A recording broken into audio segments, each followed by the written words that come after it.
In the name of Allah, the most beneficent, the most merciful. Assalamu alaikum wa rahmatullahi wa barakatuhu.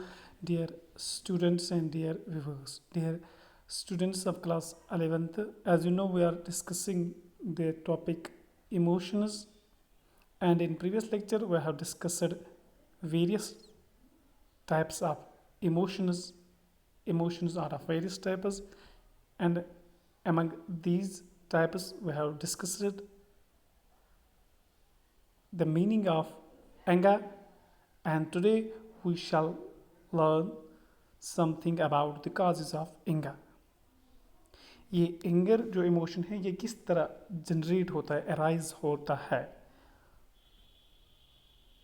तो पहला जो point है वो है अननेसेसरी इंटरफियरेंस।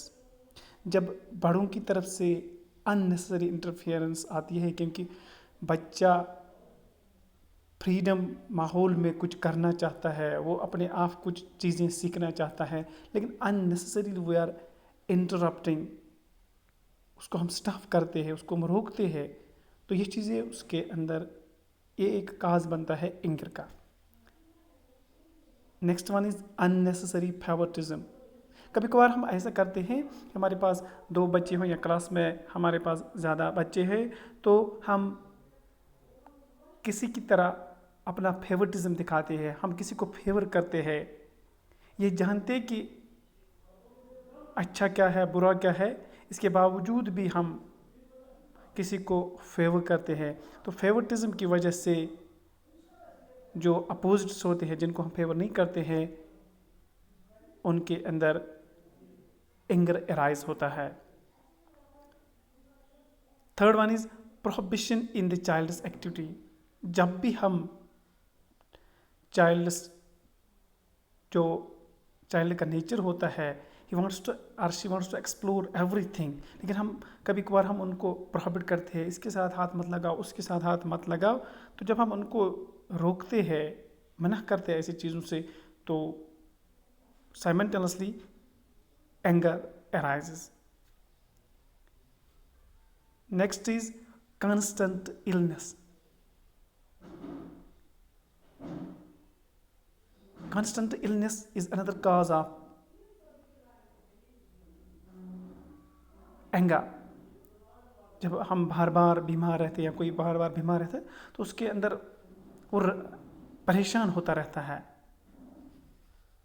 तो इस बीमारी की वजह से उसके अंदर वो कभी कभार ये भी सोचता है मैं ठीक नहीं हो पा रहा हूँ, दवाई लेके ऑपरेशन करके यहाँ ऐसी चीज़ें लेके, तो वो कभी कभार ये सोचता है कि मैं जाके सुसाइड करूँ। तो it is due to constant illness. Next one is excessive homework.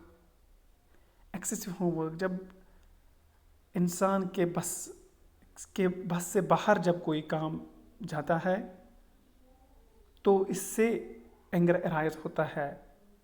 अगर इसको 1 घंटे काम करने की एबिलिटी है, कैपेबिलिटी है, अगर हम इसको 2 घंटे की काम देंगे या 3 घंटे की काम देंगे, तो जो बाकी 2 घंटे हैं इसमें अराइज करेंगे, एंगर अराइज करेंगे, क्योंकि ये इसकी एबिलिटी से बाहर की चीज़ है। जब इस इंसान की एबिलिटी के बाहर होगा तो simultaneously he will get frustrated.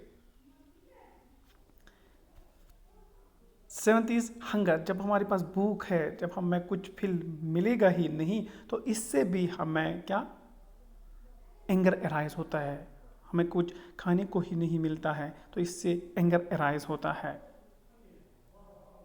Next one is non fulfilment of wishes, needs and plans. जो भी हम विशेस, जो भी हम चाहते हैं, जो भी हमारे नीड्स हो, बेसिक नीड्स हो, या प्लान्स जो हम बनाते हैं, हम ऐसा करेंगे, हम वहाँ जाएंगे, हम ये पढ़ेंगे, हम वो पढ़ेंगे, हम ये आगे जाके हमने ये करना है, जब ये चीज़ें फुलफिल नहीं होते, ये डिज़ायर्स जब फुलफिल नहीं होते, such things will arise anger, or such things become the cause of anger. Frustration while learning an activity. इंसान के अंदर फ्रस्ट्रेशन आती है while learning activity, जब कोई काम करता है और बार बार करने से वो काम ठीक नहीं हो जाता है, फॉर एग्जांपल किसी को कोई मैथमेटिक्स का क्वेश्चन करना है, वो मैथमेटिक्स का क्वेश्चन उसको आंसर की पे जो आंसर होगा वो बार बार ट्राई करता है, लेकिन वो आंसर उसको नहीं मिलता है। This will become a cause of anger. ये भी इंसान के अंदर इस एंगर का काज बनता है। So this was all about causes of anger. Hope you may have understood. Thank you very much.